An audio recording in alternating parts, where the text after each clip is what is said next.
Start recording. All right.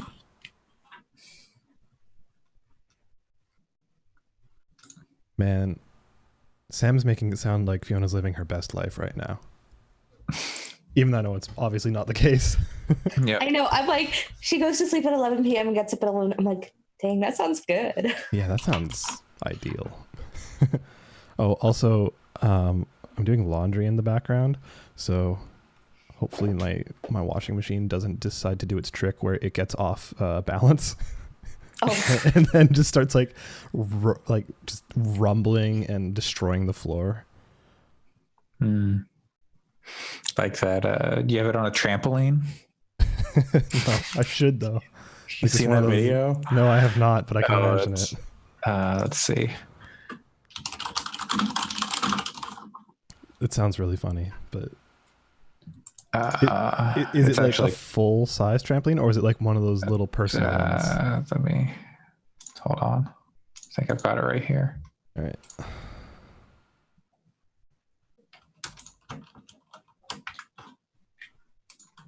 Okay. so have you guys seen that apparently Jared Leto in 30 Seconds to Mars is like doing a cult now? Yeah, that yeah, I saw What? that a Wait. while ago. Yeah. Doing a cult?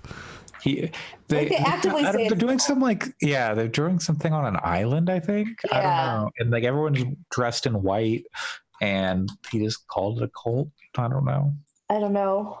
That has to be like some kind of like quote unquote viral marketing, right? I don't know. Or it's like, quote unquote, he's it for the art because this is the man who got who did all the Joker in character bullshit. Oh, right. And being a dick to his coworkers. Yep. So like him being a dick to his fans is like, not a very far cry from that. This video is bizarre. It looks like it's defying gravity. Yeah. Oh shit, I'm gonna watch that. Here, I'll toss it up on the stream as well, so What? anyone watching, they can check it out. Like that, it looks not real. Yeah, I was gonna say it almost looks like it's like animated so that it's staying on there. Yeah. Oh, there it goes. That's real dumb. I like it. Thank you for that, Andre. But Yeah, that's there we are. Yeah. that's the internet. I love the internet. It's so dumb. That's basically the end of Control. Yeah. Man, I'm looking forward to talking about that with you, y'all. Oh, it's so good.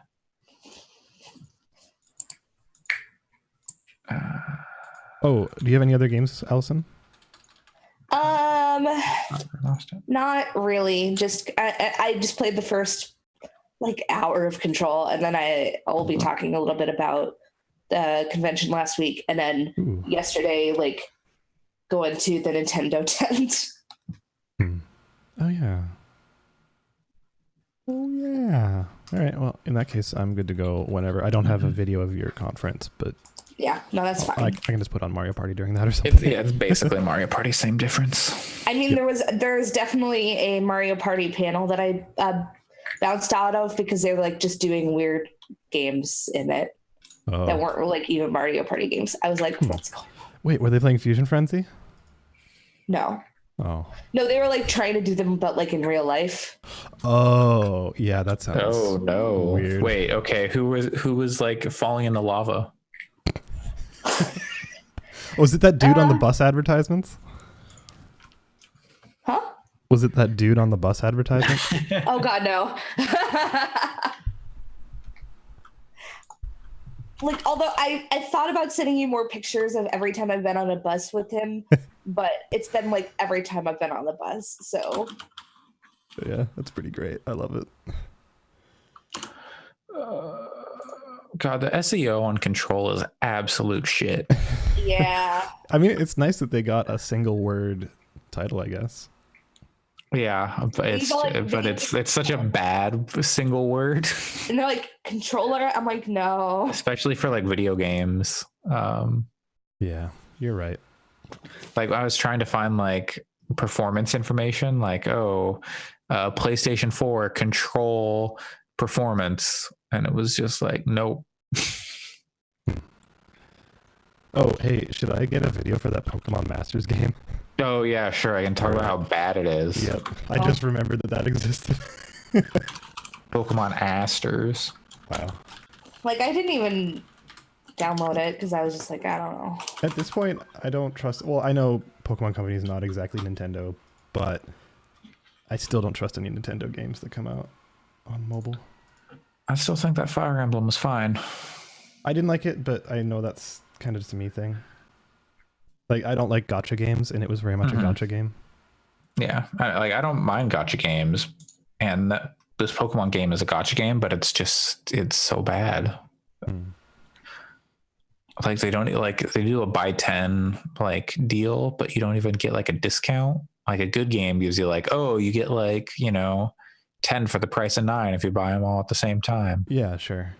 And then they have like separate paid currency. Well, we'll get into it. God, so usually I start my introduction jokes with some kind of relevant news, but none of the news this week is positive. Between Chucklefish and Jeremy Soule and like all that kind of stuff. A rough week. I'm not making any of the jokes about that kind of shit. I appreciate that, like in advance. Yeah. Oh wait. Beans. I forgot to. Okay, hold on. Retweet tweet it again because I forgot to put the link in. Oh my god. The LinkedIn. Oh my god, what the fuck is this? What did you break? Oh, I didn't break anything. Twitter did with its like formatting. It was like, oh, you wanna All right, I got a relevant news item that Allyson will actually enjoy. Oh, yay. Fantastic. Yep. 1 second. Cool. Where did that thing? Where did it go? I had it, and it's gone. Where did it go? I love technology. I'm losing my mind. Like I keep bringing up like tabs. I'm like, I guess I'm leaving them or something. But I could swear I'm like new tab, but then the old tab is gone. I don't know what I'm doing. So are you basically DMX? Because you're about to lose your mind up in here, up in here. Y'all gonna make me lose my mind. Y'all gonna make me host a podcast up in here, up in here. Only the most relevant references. Y'all gonna make me talk about video games up in here, up in here. That's not the start of the podcast. Okay. Is DMXinjail.com? I haven't checked this in a while. DMX is not in jail. Okay. No, okay. Well, there's the good news for the start of the podcast. Yeah. Okay, everybody ready? Yeah, let's do this shit. You are a worm through time. The thunder song distorts you. Happiness comes in the form of Gaming Fix, episode 85, on this August 31st, 2019. I am Andre Cole, and today I am joined by Alex Jelena. Untitled Goose Game is coming out September 20th. Yay! Oh, yeah, and it's still called Untitled Goose Game. I'm so happy about that. And that is also the voice of the very happy Allyson Saigan. Yes, I am very happy. And also, I have a hot take, and that is The Matrix is a good movie. Didn't we talk about this last week? Yeah, I think. Yeah, but I just saw The Matrix in theaters. They had a 20th anniversary screening of the original Matrix, and I saw it, and I was like, dang, this is a good movie. Yeah, I think it holds up. It does. I maintain that I think those other two movies also all right. Yeah, I know. I think they're very good. I just think that the first Matrix is like it's basically something special. Perfect. Yeah. Sure. Yeah. People talk shit about Keanu Reeves' acting, and like, seems fine to me. Yesterday, I went So the movie theater I went to yesterday has a bar, and I went to the bar, and the bartender was like, "Oh, what movie are you seeing?" And I mentioned I was seeing The Matrix, and she's just like, "I love Keanu," and I'm like, "Same." So that was That's awesome. my experience at the movie theater bar, where we were both like, "Keanu's great." That seems like a really good way to start a conversation with anyone and understand where they are or where they're coming from. Be like, hey, what are your thoughts on Keanu Reeves? Like, I love Keanu. Like, yeah. He seems like a good dude. He does seem like I don't a good know dude. if any of you saw Neon Demon, but he played a pretty shitty guy in that. No, I did not. The movie fucking rules, though. It's so weird. He also played a pretty bad dude in the movie that he directed, Man of Tai Chi, which I stand by as being a really good movie, and he was really good in it. So he's really good when he directs himself. Fair enough. Nice. And I watched John Wick 3 last week. That movie's extremely good. It's a good movie. I still need to see that. It never came to Japan, so I've got to like stream it. So I'll keep it short because we don't have to have a whole talk about it. But man, so those first two movies are exaggerated in an action movie way, and that third one is just fucking brutal in like a not exaggerated way. It's like, oh, this is almost a horror movie in some parts. Okay, good, great. Okay. Well, speaking of things that are almost a horror movie, but not quite, I've been playing. I finished all the way through Control, Remedy's Control. I know Allyson has just started on it. Yeah. And you haven't quite gotten to it, Alex, but I'm touching it next week. Yeah. Ooh, anticipation. Ooh. Anyone who is listening, I would highly recommend you play Control before anything substantial gets spoiled for you. I'm not going to say too much other than, Control is a very good game. And they do so much right with like the world building in that game, and they dish it out at like such a good pace and in like manageable chunks that it's just every time I came across like a collectible, which was just like files that are like backstory about the Federal Bureau of Control, I was like, okay, I'm going to read this one. I'm not very far into it. And I think I might take a longer time to play this game because pretty early on I saw like a memo board, and I just was like zoomed in and read everything on it because the world building is so interesting and cool. Man, that's super good news for me because personally, like I love Remedy games, but usually they're flawed in like some major ways. But that aspect has always been the part that I love most, and it seemed like that's kind of what was missing from Quantum Break was like the in-world storytelling. Like how it's supposed to be in the TV show, but then they kind of whiffed. Yeah. Like that was the thing I really loved about like the first two Max Payne games, right? Is like all the stuff that's going on around you in the environment, like listening to what's it called, like not Parts Unknown, but like their like Twin Peaksy TV show that was going on in the background, telling its own narrative and stuff like that. So, sure, yeah, and there's stuff like that, of course, because it's a Remedy game. What is it called? America Overnight, I think, or something. Which in like so the Federal Bureau of Control is like a paranatural or supernatural. They call it paranatural in the world of the game. That takes.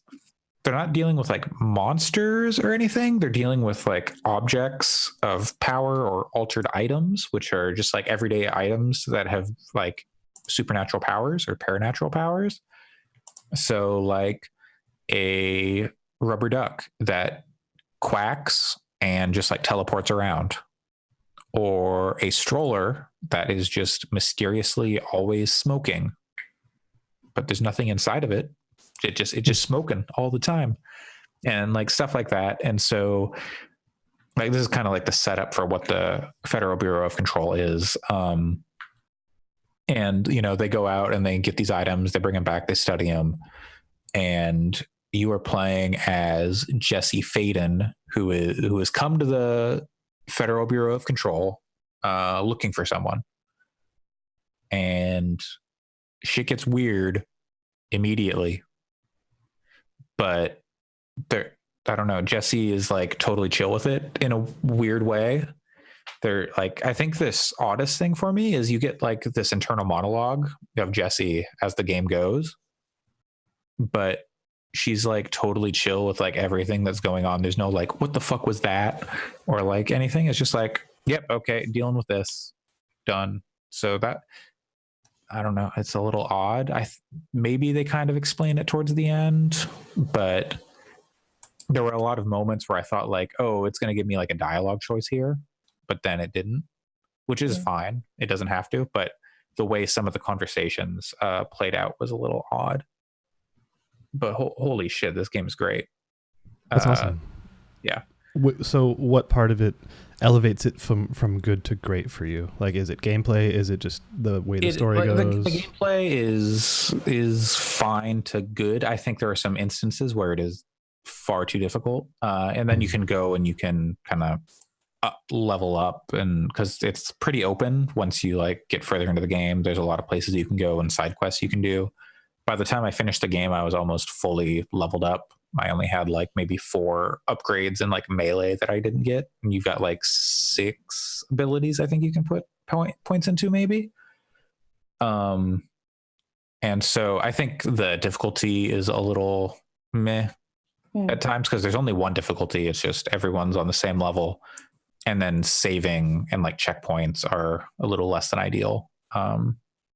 And I had some moments where I felt the controls didn't quite hold up their end of the bargain, where I was like, okay, I'm going to jump off this railing and I'm going to fly.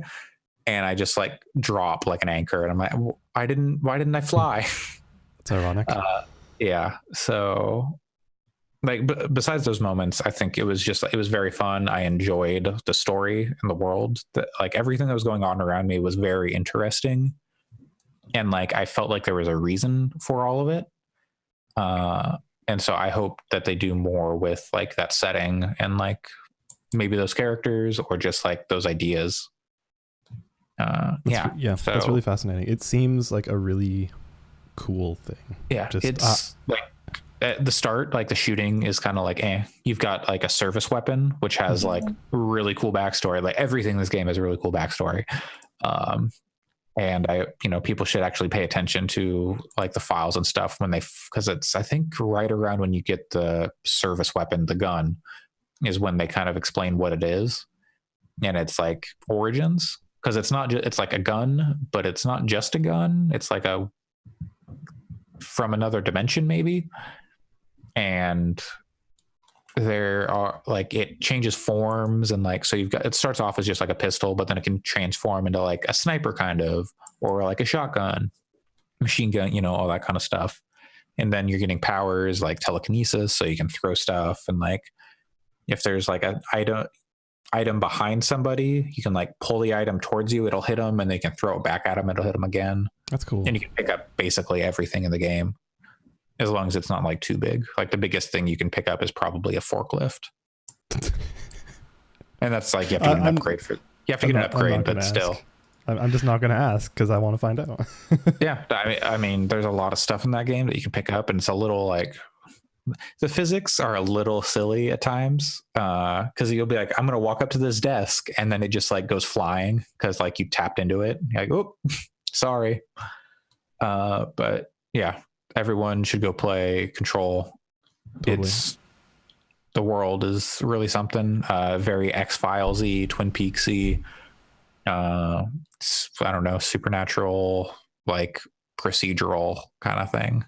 So one thing that Remedy does that I have kind of enjoyed is it subtly references its older games. Is there anything referencing like Max Payne or Alan Wake or anything in here?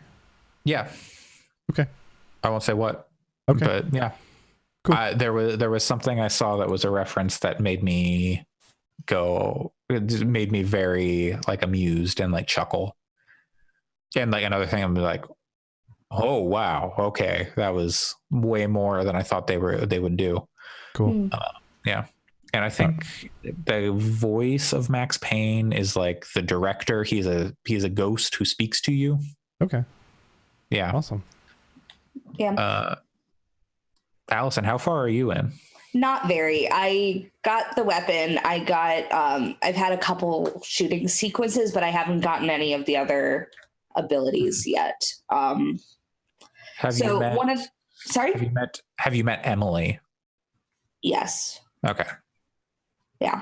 The one thing that I would mention is that I found out after I bought the game that on console it's supposed to be less than ideal, especially since I'm playing it on a base PS4.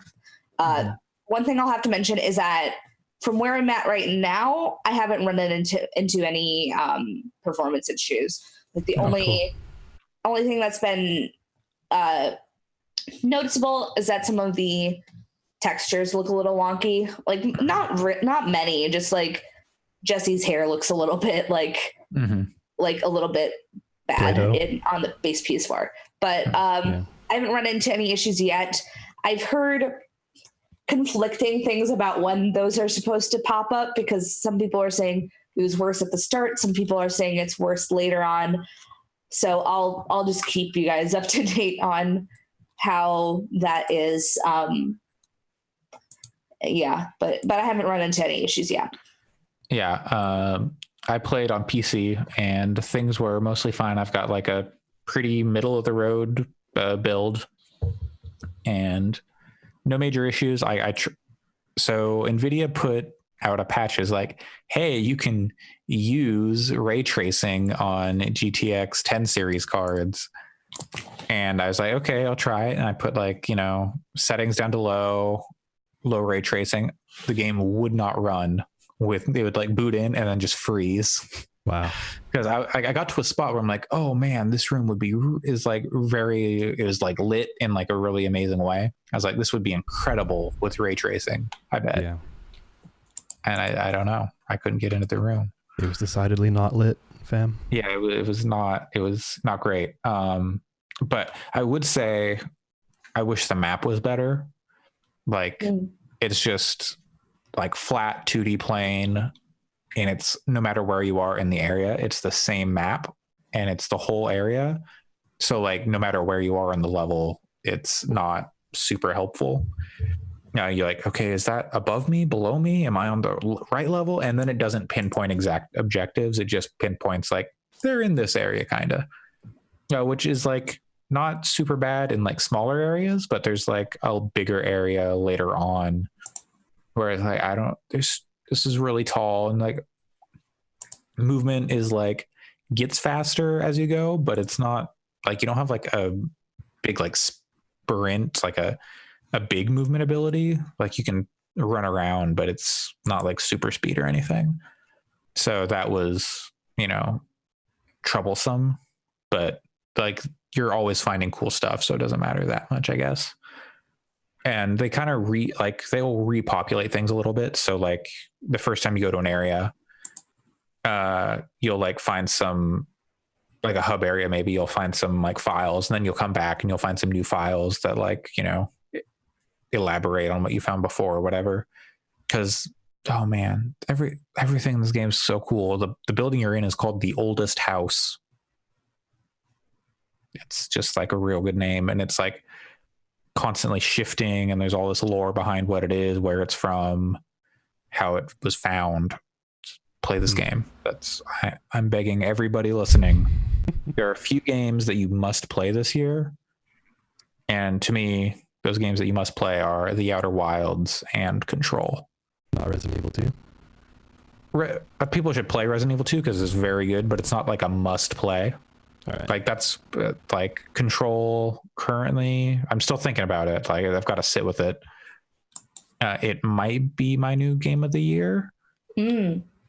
I think Resident Evil 2 is a much more consistent experience, at least in gameplay wise.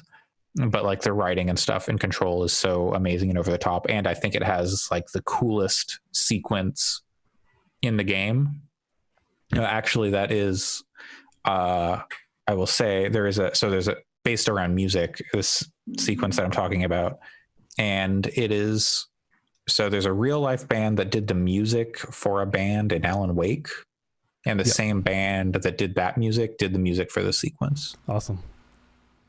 Yeah. And they put out a thing. It's like, oh, hey, we're in Control. So, yeah. check out that game. Yeah, it sounds awesome.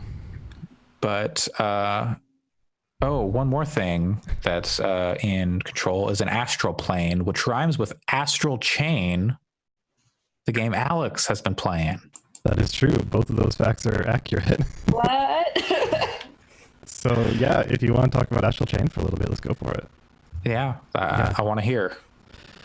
So I don't even know where to start with that game. I mean, this week has had some pretty big ones come out. There's that new the Patrice game finally came out, right? I don't think any of us touched it. Ancestors. Yeah, Ancestors.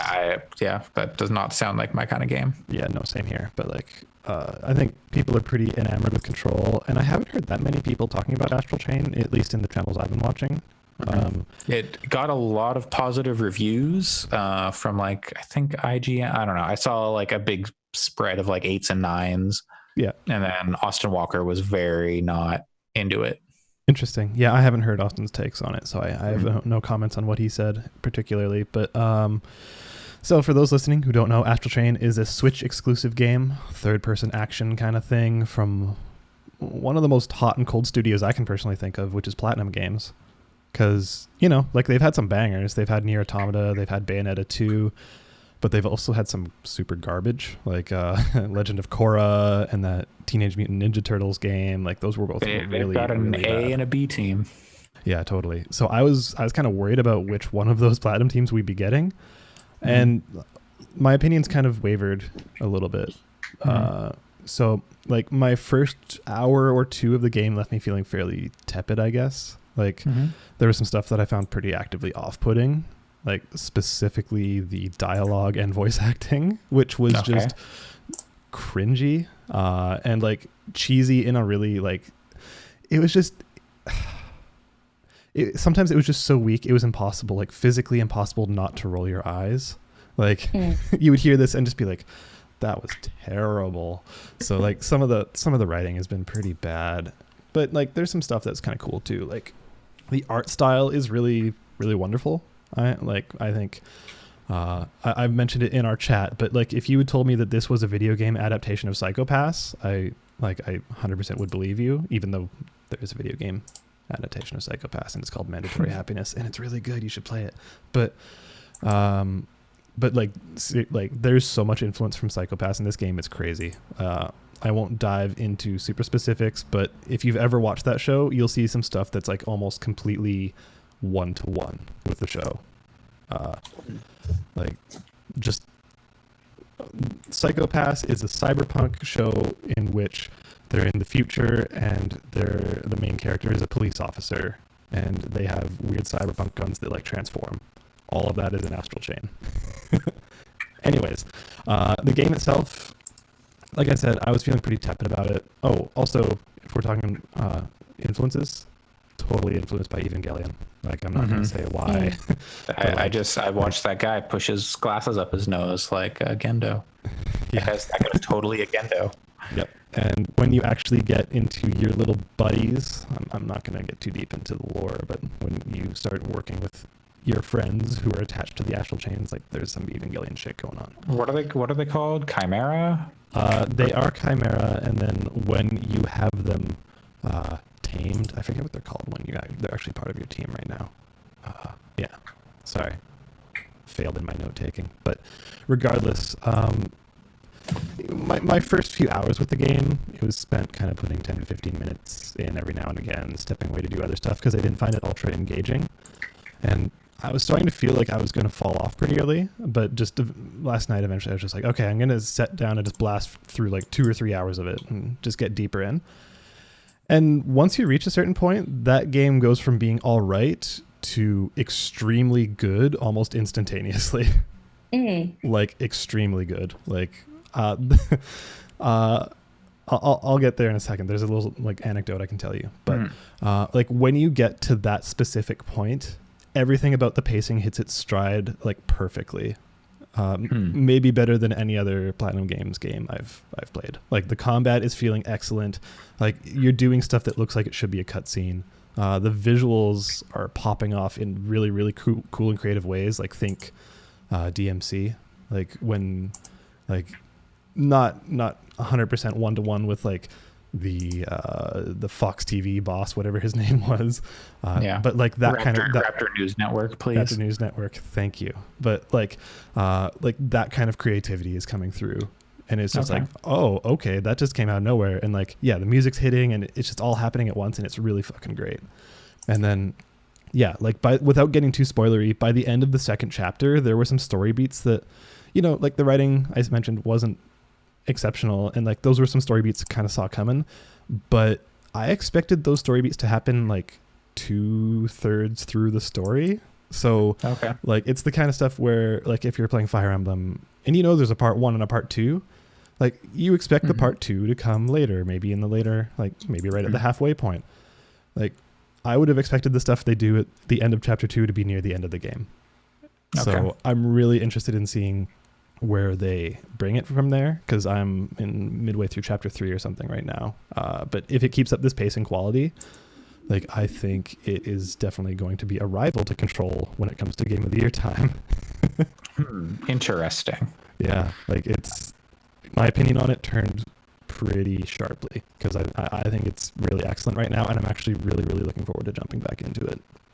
How would you say the difficulty is? Because Austin at least was saying that he did not feel challenged at all by the game, and he got like S+ on like every combat encounter except the ones where he tried to like do something new and like experiment. He just like used one chimera or whatever, like his main one, except for the instances where he was forced to use another one.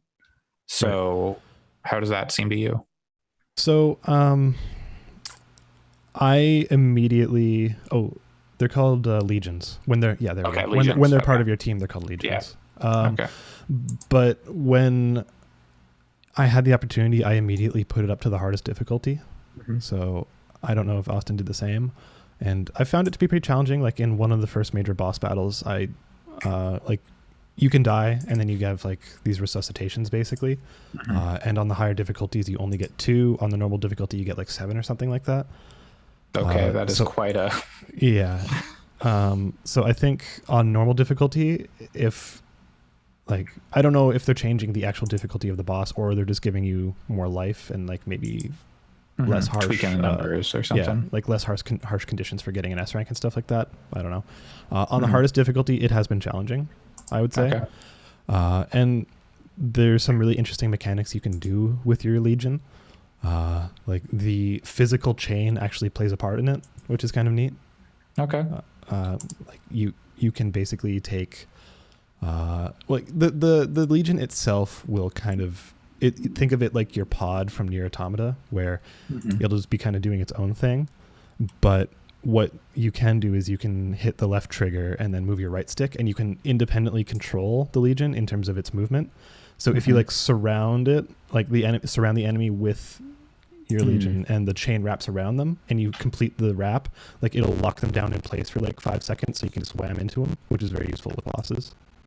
Or like if you see an enemy charging at you, if you put you on one side and then your Legion on the other side with the chain in the middle where the guy's charging, it'll catch them and then you can throw them back and knock them down for a couple of seconds, like stuff like that. So it feels really good when you get that stuff going. Sure. Okay. Yeah, it's one I'm interested in checking out, but like, I don't know if you're saying you think it's like Game of the Year contender. That's very, very intriguing. That is if it keeps up the current pace. Yeah. So, and you're not very, I don't remember how long it's supposed to be. I think it's like 30 hours. Interesting. Depending on how much side stuff you do. Control is, I don't know how much time I put into Control before I beat it. It didn't surface like playtime really. I wasn't paying attention. I was having a good time. The time just flew by. But the little tiny anecdote I had, I have a friend who does not play video games but really enjoys watching them. But she also lives across the continent, so we don't really play games that often. So what I'll do is I'll take short videos of games and send them to her. So she's seen most of Fire Emblem that way, just through short videos, and like, you know, even through like some of the climactic moments of Fire Emblem, she was like, oh, that's cool, and like, oh, Dimitri, how dare you, and you know, stuff like that. I showed her one video from one of the boss fights in this, and her reaction was like, holy shit, what the fuck. Like, and she never really got that animated about anything, so even from like a 30-second clip from one of those boss fights, so that stuff is extremely cool. Let me tell you about Devil May Cry 5. I do like Devil May Cry, don't get me wrong. The end of that game, pretty good. I finished that this week. Last boss fight, pretty all right. I still think DMC is probably a better game, like the Ninja Theory Devil May Cry game, but Devil May Cry 5 is fun. I don't have like a desire to go back and like replay or anything and get like all S ranks or whatever, play on like the harder difficulties, but it was a good time. Cool. Yeah. Allyson, Yes, you did some field reporting. I did. So as I mentioned last week, I went to a convention, which was 2D Con in Minneapolis.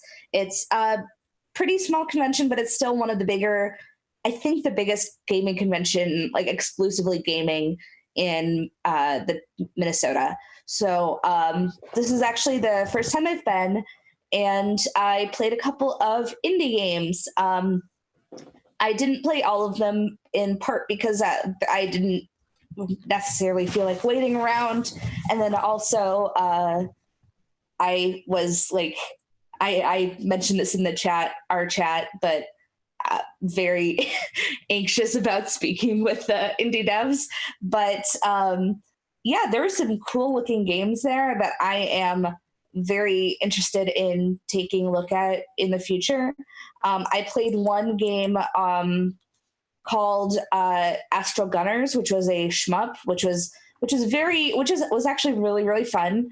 Had a very cool aesthetic. There's one game I didn't play, but that I feel like I need to mention because it was I feel like it's like up the alley of this podcast, which it's called Ollie Oop, where you're playing a dog that skateboards. Hell yeah. Wait. Does it also play basketball? I don't know. But if it's not why isn't it is Ollie Oop? You said it's a dog playing basketball. My first thought was a basketball / skateboarding game, and now you're telling me there's a dog and there's no basketball.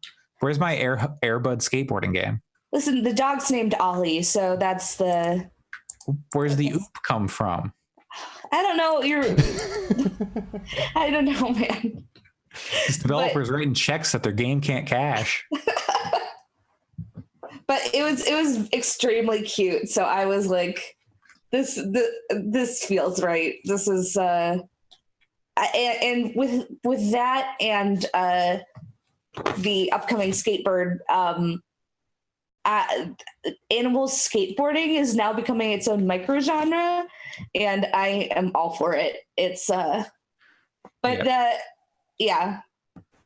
Tiny Hawk's skateboarding. The animation on Ollie Oop was also like very adorable too. So that was fun. Neat. And then also I played a game called Cricket from the Stars, which was basically a Metroidvania that was a little bit rough, but it was fun for the demo that I played, and it was very, very cute. So I am very I know that they're going to be planning on doing a Kickstarter, so I'm interested to see how that goes and how this game develops. But so it was very fun to check out the local indie scene, because I think most of the people who were there were local, and it's just cool to see that there are quite a few more games.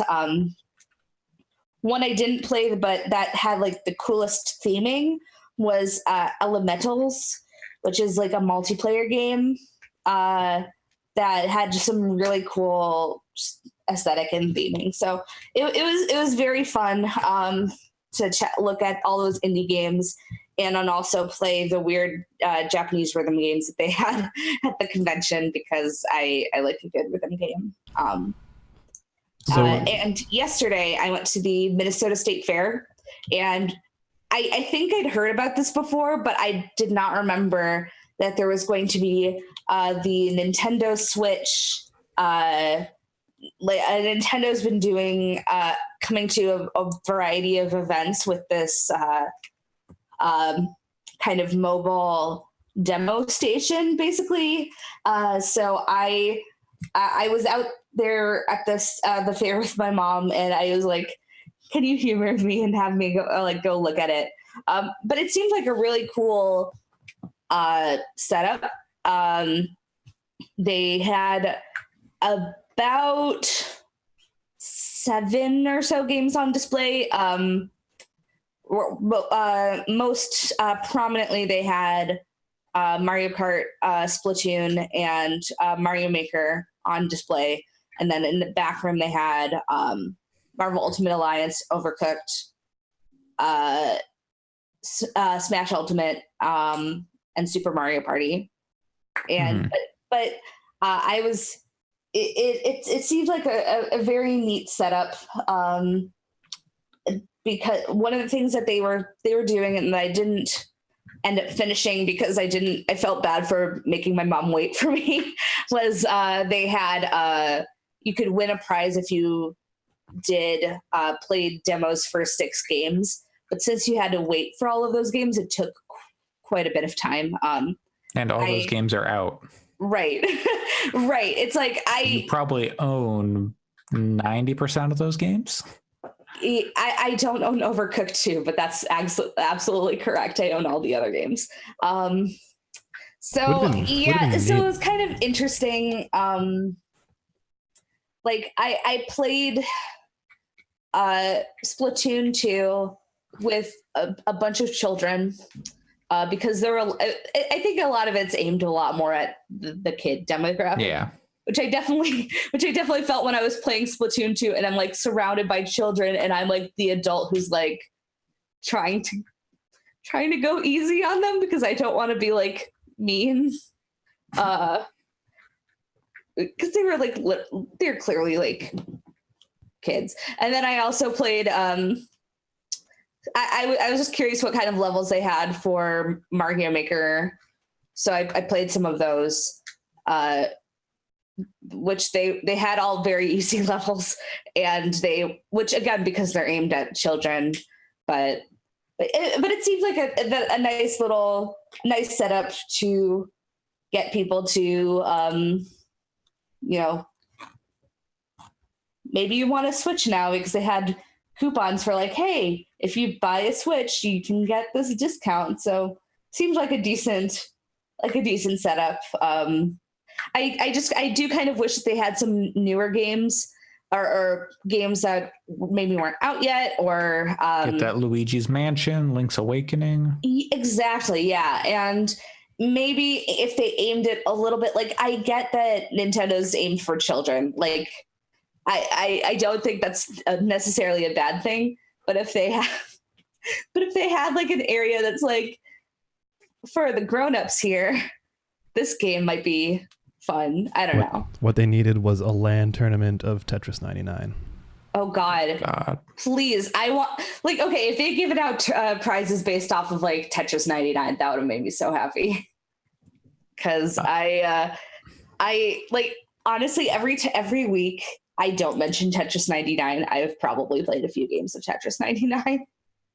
I still love that game so much, but it seemed cool. And I know that if I was there as a kid, I would have played every single demo and probably begged my parents for every single game that I didn't have because it was a nice setup. Well, and also the theming was really good. They had like giant. The entrance was like flanked by giant Joy-Cons that they had built. Each little area had its own like theming. Like each side of the Splatoon area had had the different colors, pink and green. The Mario Kart area had kind of nicer kind of racing scenes. So it seemed like a really cool thing. It was just aimed at people who were probably 20 years younger than me. But it was overall really nice. I just wish that it would have been very cool if I could have played a demo for like you said, Link's Awakening or for Luigi's Mansion or something like that. Sony, they did like a PlayStation. They do like their tour. They go they take a truck across America and they stop at a bunch of places. They stopped at my university. When before I was even there, like I was in community college, but they stopped near the university where I was living. And I went and I was like, I own all these games. I own PlayStation All-Stars. I've played. I don't want to own God of War Ascension, and it's like, maybe it wasn't God of War. I don't think they'd have, maybe it was a college campus. I don't know. But they gave me some sunglasses that had like PlayStation on the side. I was like, okay. Take sunglasses and a beer koozie. I've got that still somewhere. Yeah, the prizes here were like, we're of a similar caliber, but then they also had you had to jump through a lot of hoops to get the prizes. Like you had to play 6 games and you had to have a My Nintendo account, and which I do, but like, and give them your social security number and give them your social, and you had to pay for the prizes. So no, but they were kind of underwhelming. I mean, obviously since they're like probably giving away so many of these, but it wasn't something where I was going to be like, hey mom, you're going to have to wait for another 45 minutes so I can play these games. But because they had like, they had one of the things that they had that looked kind of neat, they were sold out of, which was like a decal set for like a Mario decal set, which would have been kind of cool to have for my laptop. But they also had like, kind of cheap sunglasses, cheap Mario and Luigi sunglasses, cheap, I forget what other kind. They had a Smash hat, which is the one that I was kind of interested in, but, not necessarily going to stay like, because you're gonna like to play all the games, but you had to wait in line to get into the actual area, and then you had to wait in line to play the games, and so it's like it would have taken me like a full maybe 90 minutes to play to get like that hat, and I'm like, it's not necessary. This is the Minnesota State Fair. You could be eating fried butter. Stand in line for 90 minutes to play games you already own. To be fair, at the Minnesota State Fair, you probably have to stand in line for 90 minutes to eat that fried butter, but it's fair. Yeah, they gotta up their speed or get some more fried butter stations. It's a big deal for the fair. Like it's a very like it's a local super institution. But some of the places are that are popular are really good at moving things quickly. Like we always get cheese curds and always get fried pickles, and those have really like speedy mechanisms to get as much food out as possible. But it's just really popular. But sure. So I have a question about 2D Con. Yes. So was that the first time you've ever been to like a wholly indie festival, like wholly indie games festival or convention, I should say? Yeah, it has. It was. Yeah, those are always really interesting, especially when it's purely local developers and stuff like that. Sorry. Oh, sorry. No, I feel like the convention itself, in terms of everything else, left a little bit to be desired, because once I saw the indie games and played the ones that I wanted to play, I was kind of like, none of the panels really interested me. I played a couple of the stuff that they sold was a little bit, but I'm really glad it exists, because I'm really glad that there's something that can showcase all of those indie titles and the local indie scene. Yeah, totally. It's a really interesting thing. Like when I lived in Boston, I would always go to the Festival of Indie Games, FIG, in Boston. And it's super neat when you see an indie game by local devs that you like. you can talk to the two people that are making it, and like just be like, oh, like how long have you been working on this? Like what inspired you to do it, and like all this stuff. And then like a year or two later, you see it become like the top of Steam, which happened to me with a couple of games, and I was like, that's so awesome for those people, because now you can associate, you know, a story and a face to those creators. Yeah, and talking to some of the devs, like the person who developed the shmup that I was playing, like these are people who are clearly super passionate about the games they're making. Like they're made by like two people. They like the people who made this shmup, Astral Gunners, like quit their job, and this is like their full time. They're putting everything into this game, and there's just that's like the stuff that I like. Reason I love indie games is that it's clearly like this is their passion project. So which I think is very cool. Awesome. Too many games are using the term astral. It's the new like hot item. Like what's the next game that's going to have astral something? So it was Astral Gunner. There's the Astral Plane in Control, Astral Chain. What's the next hot astral? Well, there's Astral Imprisonment in Dota. That's already out. That's already out. I don't know. Dota 3. Astral Imprisonment, the subtitle. Astral no, that's like, you know, Astral is the new Shadows or whatever. Like in terms of like game subtitles. I can't wait for the porn versions of all of these. Ass-troll. Oh, you want to talk about ass? Let me tell you about Pokemon Masters. Oh, that was a good transition there. Or as I like to call it now, Pokemon Asters, because this game is ass. It kind of looks like ass. So Pokemon Masters is the new Pokemon mobile game from DNA and the Pokemon Company, game probably not Game Freak, just the Pokemon Company and DNA. And it's a Pokemon Gacha game, which, hey, that sounds like a perfect match, right? Pokemon Gacha, you put the coins in, you get some Pokemon out. The problem is all the like game design is terrible. The economy is terrible. The way you do the battles is terrible. Oh, everything's so bad. Okay. So Pokemon Masters, you have teams of 3. So you've got like you and then like some trainers from Pokemon, like the anime. Or from the games. I don't watch the anime anymore. I assume they're all in the anime though too. So you've got like you start off with Misty and Brock, but they're not in like their like season 1 like Johto. That's phrase Johto the first one or Kanto? I don't remember. Yeah, Kanto. They're not in that like outfit. They're in new stuff. And then you've got like a Pikachu with like your created character. And so in battle, you've got like an ATB, like an active time battle kind of thing that fills up, and it's got charges. So like, and your moves will cost like 1 or 2 charges to do. And it fills up very slowly.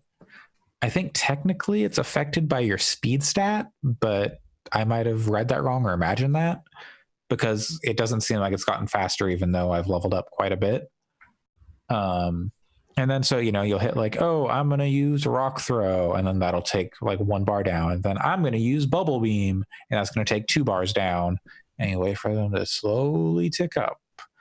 And, you can direct your attacks around at the different Pokemon that are on the opposite side who are also in teams of 3. And it'd be like, oh, this one's weak to electric. This one's weak to fire or whatever.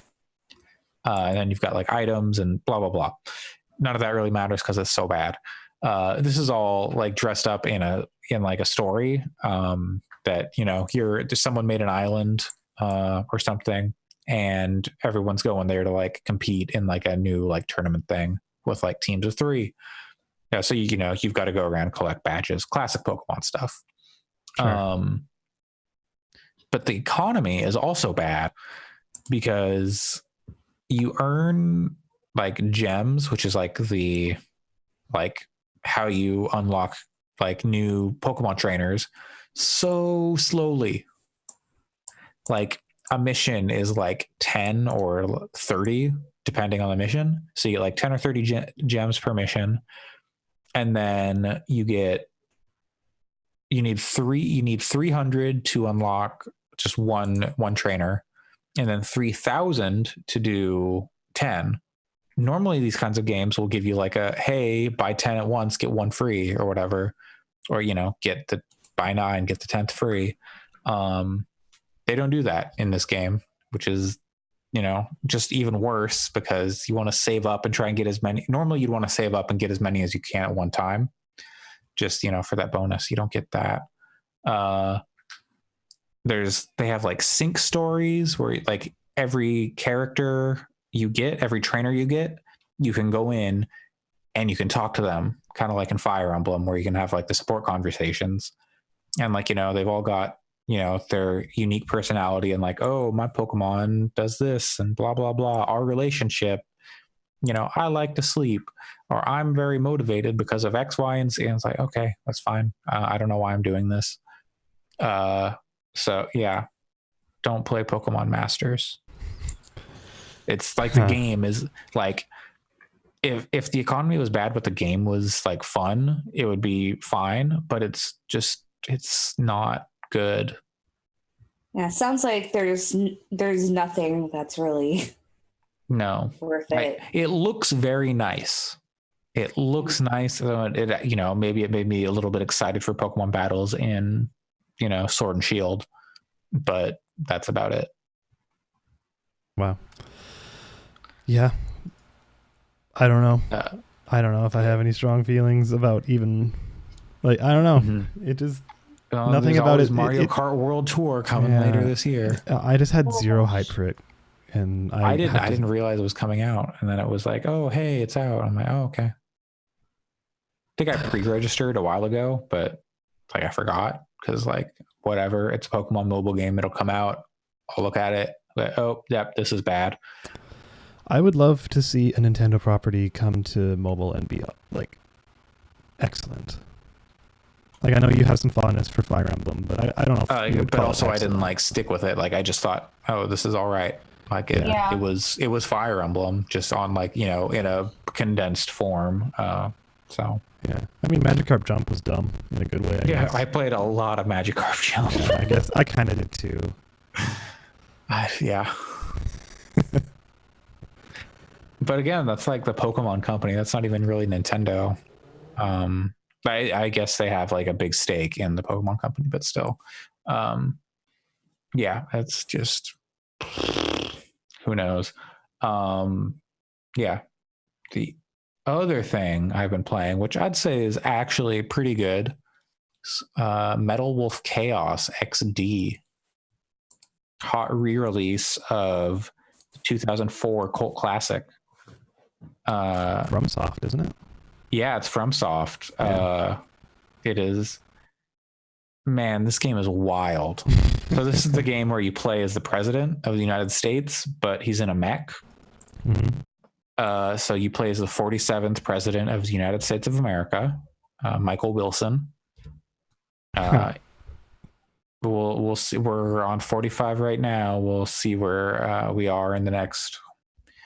We'll say, 8-ish years. 12 years. We're gonna hope, right? No, it's 8, isn't it? Oh, 8. We'll say in 8 years. We're gonna hope in 8 years we'll be on to the 47th president of the United States. Except the future that is depicted in this game is pretty grim. As the president there's a coup d'etat staged by the vice president, and the president has to escape in his mech, and he only has like the help of his like secretary or something. I don't know exactly who this lady's supposed to be, but it's like he has one lady, maybe a pilot or something, and he's got to like single-handedly take down the oppressive U.S. like military regime that has taken over from West Coast to East Coast. Boy, this game is wild. Surprisingly prescient. Yeah. They're like those really good like one-liners, and like, I don't really good is kind of maybe being generous, but There's a lot of one-liners that are like nonsensical and bad. So is it kind of like an 80s Arnold Schwarzenegger movie in that way? No, like those are. It's hard to explain. Like it's a lot. This game is very into the like ideal and like the pomp and circumstance of being the president, like the importance of that role. And so it's a lot of like, that's impossible. No, it's not impossible.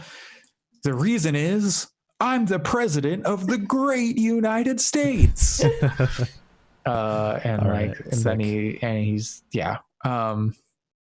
so it's very like, oh, the president is so great, but it never like talks about why the coup is happening, or like there's no politics assigned to like any of these people. You'd assume the vice president is a bad person because they're doing, all these like, they're like locking hostages up in cages and strapping bombs to the cages. So if you get near them, it'll blow up. But you just shoot the cage until it explodes and then they get to walk free. So who knows? But you don't know who the people in the cages are. Maybe they're bad people. I don't know. So it's just very like president good, bad guy bad, go fight. But like they do a really good job of like, this game's from 2004. So like, like it doesn't look the best. And like the audio is like, the performances are just like so bad, but like in a kind of amazing way. But like, it doesn't look like the most amazing game, but they do a good job of like making every area feel unique. Like San Francisco is like, it's very hilly. Whereas like Chicago, they've got like the High Line running around, and like they feel like different cities, even though they've probably got like the same building textures and whatnot. So like the level design is pretty solid. Music is wailing, guitars, awesome drums. But then like during cutscenes, if there's like anybody speaking, the music just like almost entirely cuts out and fades super low. So you'll have like very dramatic scenes where it's like, I've got you. And then it's just like dead silent. And then they just start laughing, but there's no other audio. And it's like, there should be like music or something. Or like, awesome. There's two mechs fighting and there's just no music. There's not even sound effects for like them punching each other. It's just like very like disorienting. Like there should be noise here. But I had a good time with it. It's like, if you're feeling nostalgic for that kind of like era of like early 2000s arcadey type shooter, like third person shooters, it's pretty good. It's not super difficult. Like you don't even have to aim really. It's just, you get like a big reticle on your screen, and as long as it's green, you're going to hit something. And you've got two different weapons, so you'll have like two different reticles. It's like kind of a neat system. But yeah, it's like, I think it's like $30. That might be a bit steep for it, but like if it's on sale or something, maybe check it out, because boy, is that game silly. And it made me laugh. So that's great. Yeah. Metal Wolf Chaos XD. I keep wanting to say in DX. I don't know why. I feel like D needs to come before the X, but emoji face. Metal Wolf Chaos emoji face. Which emoji? It's the XD one. Oh, sure. Whatever that. It's the eggplant. Metal Gear Chaos. I keep calling it Metal Gear Chaos. Metal Wolf Chaos. Metal Wolf Chaos. Eggplant. Yeah. Eggplant Peach. Yeah. Y'all been playing anything else, or looking forward to anything? I got one other thing that we could talk about real quick. Sure. Okay. So I played this game. I actually ran into it totally randomly and then found out some other people were actually psyched on it. And it is called A Short Hike. So I don't know if you guys have heard of it or touched it. I feel like I've heard about it. Maybe I've heard of. Is this the game where people send messages to each other? No, that is Kind Words. Okay. Kind Words is also awesome. But I would describe this as the coziest game I've played in quite a long while. It is just extremely relaxing, extremely chill. It's really charming. In terms of its tone, it's kind of like somewhere between Night in the Woods and Grow Home. Like you're kind of doing like the Night in the Woods comes from you're an anthropomorphic animal running around talking to other anthropomorphic animals, and the dialogue is very like how you would expect normal humans to speak with each other, and like it's actually pretty good and pretty funny. Then it's like Grow Home in that you are gradually getting the ability to climb this mountain that is right next to you. And you're getting new skills and like getting double jumps and triple jumps and eventually. So it's a Metroidvania. Kind of, but like really relaxed and like there's no stress about anything. It's, I don't know if you remember me talking about that laid back camp anime from last year, but like, it's basically that, like that kind of warm hot chocolate feeling, but in a video game. So yeah, it's really awesome. I haven't finished it yet, but I definitely will, and I think it is pretty easy to recommend. Allyson, I think this is 100% your shit. This looks like a DS game. You described like this to me, and I'm like, okay, I'm going to go buy this on Steam right now. Yeah, the art style is, it looks lo-fi if you're gonna think of it that way. But like it's also one dude, and also when you see it in motion and it's like really smooth frame rate and all that, it actually looks really great. So yeah. But I don't mean that in like a, I don't mean like, oh, it looks like a 3DS game in like a derogatory way. It just, like there's a like a fuzziness, at least in this video that I'm looking at, where it's like it's not super sharp, and like, you know, the maybe like perspective and just kind of the overall like style looks like, oh, okay, this would be like on a 3DS, and like quality wise, maybe. Sure. I don't know. Yeah, I can see that, but like I don't know, I have very few complaints. The camera sometimes kind of sucks, but whatever, it's cute, it's fun. It's also like $5, so and it's made by one dude, so. Oh shit, I have it because of Humble Bundle. Yay! Oh yeah, I forgot that. Yes, it is a Humble. What do they call them? The Humble branded kind of stuff that they're Humble developing. Original. Yeah, Humble Original. It is one of those. Is that I don't even know if that's what they call one it. of the Humble Monthlies, and I just did not download that one. So there you go. Ooh, game I don't have to pay for, or that I already paid for. What? Yeah. What? Keys are temporarily exhausted for this product. Whoa, dang. That's awesome. Well, that's a good thing then. I guess people are playing it. Yeah. People are playing it, but I'm like, let me. I want to play it. I know. I could actually just like, I could download it and not do it on Steam, but what's the fun of that? No. Yeah, you're right. You're going to get those Achievos. Yeah. I think it does have achievements actually, but yeah. Anyways, a short hike. Play it. It's good. Yeah, cool. Sounds good. Allyson, you got anything you're looking forward to? We're kind of in the thick of it, at least, of releases. Like, so many are coming out now. There are too many games. I'm gonna come out and say. From what I remember, Link's Awakening and Untitled Goose Game come out on the exact same day, and I am very interested in both of those games. Yeah, definitely. What the fuck? What? There was a game that came out last week called Morphe's Law. Oh yeah, Morphe's Law remastered or something. I think it's a remaster. Maybe not. Remorphed, I think. That's real dumb. Anyways, sorry. Didn't mean to interrupt. Yeah. No, you're good. I've got Man of Medan installed. I loved Until Dawn. It came out the same year as Witcher 3, so I can't say it's like, oh, it was my favorite game of that year, but it was my second favorite game of that year because it did like a really great thing with horror game stuff. Like the biggest issue with horror games is when you get stressed out and you don't want to push forward. You're like, no, I just don't want to deal with this. Whereas like movies, they just keep going. It all happens whether you want it to or not, unless you turn it off.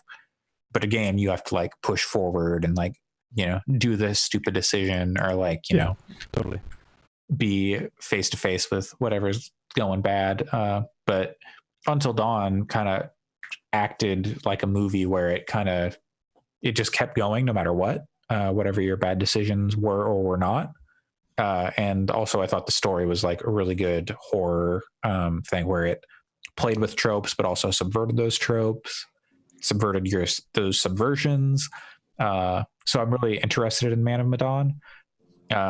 Some reviews haven't like been like super kind, like not saying it's bad, but just like, you know, it doesn't sound like it's as good as Until Dawn. Maybe there's some performance issues on PS4, but maybe they're going to get those fixed. I don't know. But I got it on PC. And then Blair Witch also came out today or yesterday, or, you know, came out recently. And that's on PC Game Pass. Yeah. So maybe I'll play that, or at least look at it, because I don't like Blair Witch. That movie put me to sleep. I don't like found footage. That does not sound like it would be a good fit for you then. But I mean, like, that was the first found footage movie I watched, but like, I'm not a fan. Like, I'm not a fan ever since then, basically. So we'll see. Yeah, we'll see. I still think Daemon X Machina could be good, but I don't know. You know what? That's probably going to play very similar to Metal Wolf Chaos. Yeah. Like it looks like that kind of game, like that PS2 era third person mech game. I saw that, I was like, I think I know exactly what this game is going to be. Yeah, and then people were talking about it after that demo. I was like, okay, that sounds exactly like what I thought it was going to be. Yeah, it's made by the Armored Core people, isn't it? The people I don't know. Made Armored Core, I think. I'll look it up later, but yeah, I'm like mostly certain. FromSoft made Armored Core. Yeah, but like, I mean, most of the developers that were there that moved on to different. I have no idea. Studio. Anyways, I have no idea. Yeah. Yeah. So then there's probably like a million games coming out. There are so many games coming out now. Everyone was like, oh wow, 2019 is not going to have many games, it's going to be a bad year. And now you're like, oh, there's too many games. But I was talking about this in our chat. I don't know if I have I know you have Control now, but I don't know if I personally have a very solid number one game of the year. I mean, I had Resident Evil 2 as of like February or January, or whenever I got to it. I got to it late, like February, March. But yeah, like I just personally have a bunch of stuff that's tied for number two because it's really, really, really awesome, but it didn't like kick me to the floor and say I'm the best. For me, it's going to be whatever I played throughout the end of the year versus Fire Emblem. Let's see. Okay, totally this week we've got Catherine Full Body, Final Fantasy VIII Remastered, Last Oasis, Spyro Reignited, Monster Hunter World Iceborne, NBA 2K20, and it's Casino. Yeah. Pro Evolution Soccer, Gears 5, Greedfall, whatever this Utaware Umono is on. The Borderlands 3. Reading Japanese in English is like, what am I looking at? Yep. Borderlands 3, Daemon X Machina, NHL 20. This is actually just through September, not all this week. I've heard that NHL 20 might actually be pretty good. Sure. I kept meaning to get into hockey while I was back in the States for like 2 years, and I just never did. Lego Jurassic Park. Wait, is that based on? Well, it's a Lego game. It's probably all the Jurassic Parks then, right? The image, the cover adapts the plots of the first 4 films in the Jurassic Park movie. Oh, okay. Let's see. The same day as Legend of Zelda: Link's Awakening as Ni no Kuni: Wrath of the White Witch remaster. Then Baldur's Gate Enhanced, Baldur's Gate games, Contra, Icewind Dale, Planescape Torment, The Surge 2, Mario Kart Tour, Darksiders 2, just what on the Switch? Okay, yeah. Code Vein the 27th. Oh my god. Dragon Quest 11, Ori and the Blind Forest on Switch. That's at the end of the month. Oh my god. I'm particularly excited for Creature in the Well, which is coming out this week. It's not on Wikipedia. Not on the Nindies, where it's like pinball, like dungeon crawling, and it looks really cool. I was hearing that some of the like challenges are not like too specific or like require like too precise for like the Switch to like do consistently. So it'd be like give you like a very small range that you need to hit the ball in, and you just won't do it. But hopefully they get that figured out or something. Yeah. Oh my God, there's a lot of games coming out.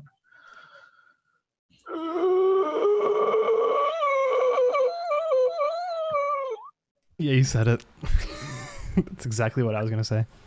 Isn't it cool that they're releasing all these good games right before Game of the Year stuff? So Yakuza 7's got turn-based combat. Oh boy. Yeah, I don't know. I thought that was a mini game. Like when I saw it, I was like, oh, it's because it looks kind of like the Persona 5 like UI. But yeah, it's like, oh, it's a mini game. That's nice. Like, because they always do like a weird mini game, like they did clan battles in the last one. But apparently, no, that's just the gameplay. I don't know how I can drop kick 6 dudes like that. But I can hit a dude with a bicycle. Yeah, exactly. Like pick up like a whole moped. Forget the bicycle. Anyways, we have a lot more to talk about in the coming months. Yeah, we seriously do. That's gonna do it for this episode of Gaming Fix, episode 85. You can leave your insides by the door, push the fingers through the surface into the wet. You've always been the new you. You want this to be true. Allyson, where can people find you on the internet? You can find me on Twitter at WRITERSERENYTY. Alex, where can people find you? Probably Vancouver. Okay. And you can find me on Twitter, Andre Cole at Coolslaw, COOLSL4W.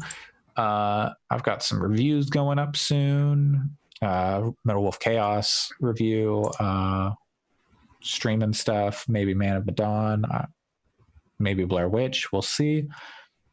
You should subscribe to the podcast, leave us a review on your podcast platform of choice, all that good stuff.